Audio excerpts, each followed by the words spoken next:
My name is Veronica Heiskell, and I'm the Assistant Coordinator of S.A.F.E.R, and specifically the Gender Equity Center. So the Gender Equity Center is a part of Student Life and Leadership here at Cal Poly. We're located in the University Union, room 217, and we have 3 programs. S.A.F.E.R, which is our sexual assault risk reduction program, women's programs, which talks about important women's topics like positive body image, self-esteem, and we actually hold the vagina monologues every year, which has been very successful for us, and men and masculinity programs, which is our newest program that just launched in January.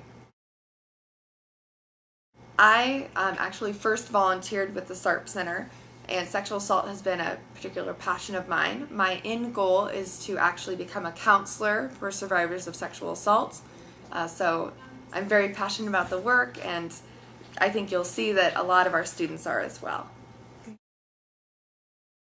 Since the 3 sexual assaults, we've been getting in a very large number of students and a huge number of calls as well. So it can be anywhere from, 10 to 15 students a day. It can be even more than that as well. They just want to know risk reduction techniques. They want to know how they can get involved to end sexual assault, and they want to know a little bit more information about the sexual assaults that have occurred. Generally, we have students come into our office if they're interested in purchasing one of our awesome t-shirts. They also come in if they're interested in just hanging out in a safe space, which the Gender Equity Center is very much a safe space for anyone who works towards social justice. That's our main goal. I think that actually feminism for us has nothing to do with being a man or a woman. Anyone can be a feminist, and that's really something that we like to communicate, that everyone really is a feminist at heart, because we're looking at fairness and equity between both genders and between people of any gender identity as well. So it's really important that we not exclude a huge half of the population. It's very important that we work together on these important issues like sexual assault, like positive body image, like ending violence against women. These are issues that both men and women can be a part of. So it's very important us to include men in the discussion. Well, there's a number of different reasons why sexual assault is a difficult topic to talk about. So one of the main reasons that it's difficult to even report a sexual assault is that many people might not even consider what happened a sexual assault situation, if that makes sense. Most sexual assaults occur with someone you know, with an acquaintance. And so realizing that someone you know violated your trust, that's a very difficult thing for a lot of people to do. So just coming to terms with the fact that someone was sexually assaulted is difficult enough. And in addition, people generally don't like talking about sexual assault because it's something that they like to sweep under the rug and pretend doesn't happen. But we know that it does happen, and it's really important that we talk about sexual assault openly and create, again, a safe environment for survivors of sexual assault. Sexual assault can happen to anyone. There's no demographic. I mean, you are more at risk if you're in the college age. So that's why we're such a large presence on campus, and that's why it's so important that we're there.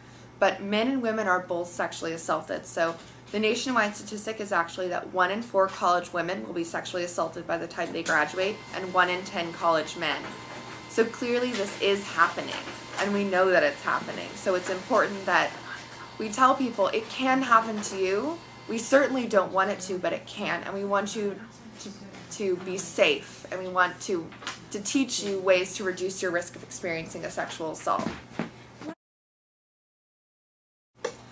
So there are lots of different ways, but actually the number one way for you to reduce your risk is being an assertive person. So assertiveness training is a huge part of self-defense, and the S.A.R.P Center actually holds self-defense classes and women's empowerment classes that are free.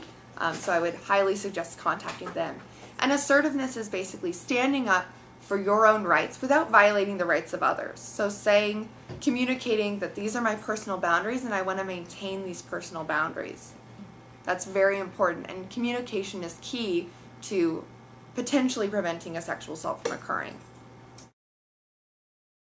There's only one thing that we say has to happen, and that's just to get to a safe space. We want you to be in a safe environment. That's extremely important. From there, it's really up to the survivor.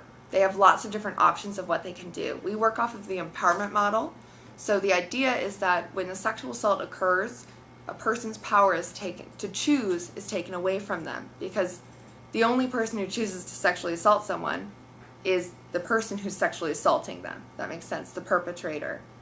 So we want to give that power back to the survivor, and if we tell them you need to do this, you need to do that, we're not giving the power back.